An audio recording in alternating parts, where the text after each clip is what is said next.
चाबी है। दुआ क्या है? आसमान की चाबी है। जो दुआ करता है उसके लिए आसमान खुलता है और बरकतें ऊपर से आती हैं और फिर ऊपर ही से हुक्म जारी होता है तो हम दुनिया की चीज। तो आप कहें मैं उसे जानता हूं, मैं उसका वाकिफ हूं, तो ये नहीं।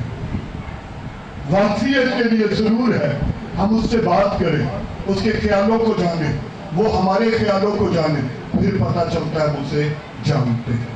तो खुदा आज के कलाम के वसीले हम सबको बरकत दे। आमीन।